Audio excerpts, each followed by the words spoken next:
Paano nga ba mag-transfer ng pera from PayPal papunta sa ating Maya account? So okay guys, kung nakatulong itong video na to, i-click nyo lang ang subscribe button at ang bell para updated kayo sa mga video tutorial like this. Okay, simulan na natin. Ang una natin gagawin is punta lang kayo sa inyong Maya application.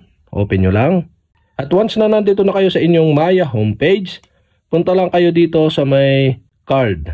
Dito sa may menu sa taas, tap nyo yung card. At dito sa card, makikita nyo dyan yung wallet card section. Dito makikita nyo yung virtual card. Ang gagawin nyo lang, tap nyo lang itong virtual card. So ito yung ating gagamitin para makapag-transfer tayo from PayPal to Maya. So dito pagkabukas nyo, tap nyo itong card icon na may number na 1, 2, 3. Tap nyo lang. At makikita na ninyo dito yung card details. So ito yung ating gagamitin para may transfer natin yung pera from PayPal to Maya. So, note lang guys, mas maganda ilista nyo to manually para hindi na kayo balik-balik dito sa application na to. So, isulat nyo na lang yung card number, expiry date, at yung security code or CVV.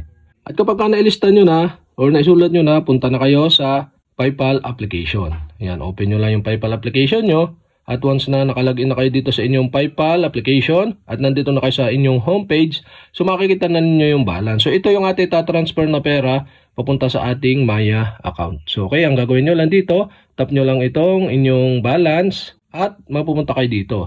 So may makikita kayo dito ang transfer button. Tap nyo yung transfer button at dito kayo mapupunta. So meron dito pamimilian na instant at saka standard. So gagamitin natin dito yung instant na mayroong bayad na 1% fee. So, gagawin nyo lang link an eligible debit card. So, lilink natin yung kanina nating binuksan na virtual card dahil wala nga tayong debit card na ginagamit pa or connected sa ating account. Kaya naman, ginamit natin is yung virtual card. So, pwede naman yun guys. So, ang gagawin nyo lang dito, tap nyo to at enter nyo dito yung card number. At kapag nailagay nyo na dyan yung card number, so, enter naman natin dito yung expiration date. So ito, yung month at year. At once na nilagay nyo na yung month at year, dito naman tayo CSB or yung CVV na ilalagay natin dito, yung nakalagay doon sa card details natin. At ito na guys, yan, malalabas na dito yung inyong billing address at meron dito sa baba na link card button. So okay guys, tap na natin yung link card button. At nakalink na yung ating card dito. So ang gagawin nyo lang, tap nyo lang yung inyong card. At para magkaroon ditong check, so may lalagay dito na information. So 10 pesos minimum, tapos 500,000 maximum. So may bayad siyang 1%. So transfer times are estimated. All transfer are subject to review and could be delay or stop if we or your bank identify an issue. So tap na natin yung next button dito sa baba. At dahil dito kita nyo yung balance natin, 1.220 PHP. So, naka-dollar pa yung ating balance guys, yan. So, ang gagawin nyo, convert nyo muna yung dollar to PHP.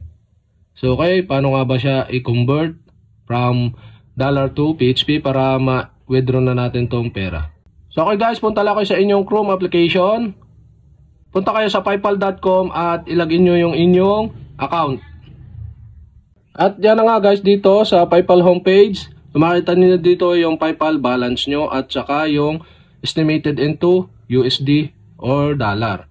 So ang gagawin nyo lang dito, tap nyo itong 3 dot na nasa kanang taas na bahagi at atin siyang i-convert. Okay? At may lalabas ditong pop-up, tap nyo yung manage currency. After nyo matap yung manage currency, dito kayo mapupunta. So tap nyo itong PayPal balance. At pagka-tap nyo ng PayPal balance, so dito, punta kayo dito sa may USD. Dahil naka-USD nga yung atin at i-convert natin into PHP, tap natin yung 3 dot dito sa may kanan ng USD. Yan. At select nyo yung convert currency dito sa pop-up. Yan. Dito, convert USD to, select nyo itong Philippines. Yan. Tapos tap nyo yung next button. At ito na siya. Magko-convert na siya guys.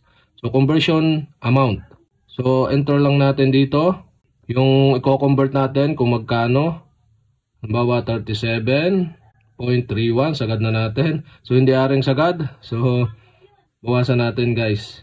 Yan guys, 37 lang. Tapos tap na natin yung next button. At dito makikita nyo yung amount na convert or i-convert nyo into piso, yung total. Yan, magigit daw natin is 2,099.50. So tap na natin yung convert button para ma-convert na.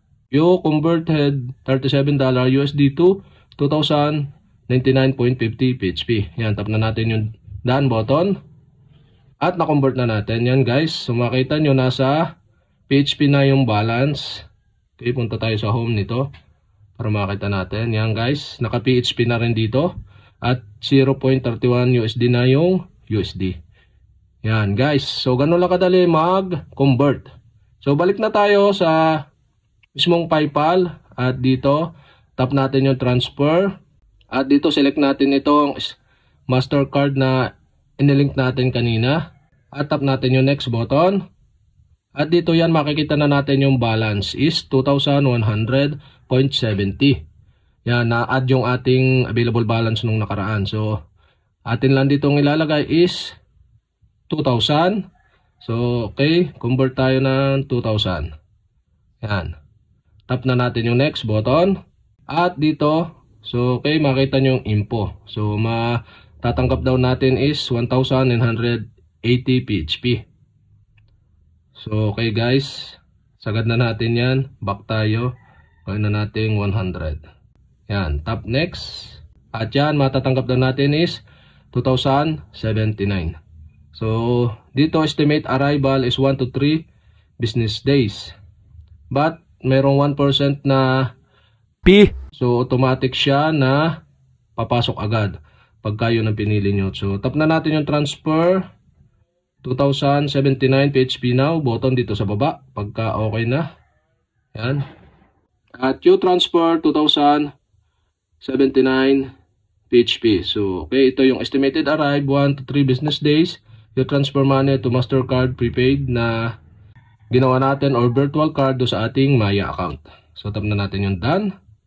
At your total is on its way na. Yan. May lalagay na ganito dito. At yan guys. So, ito may nag-email din sa atin. Buksan natin. You transfer money to your bank. So, ito lalabas yung information. Yan guys. Tapos, punta tayo sa Maya na. So, ito na guys yan. No? Nabago yung balance natin. Pumasok agad siya guys. Kita naman yung nag-reflect agad. Yan guys. Ganun lang kadali mag-transfer ng PayPal to Maya.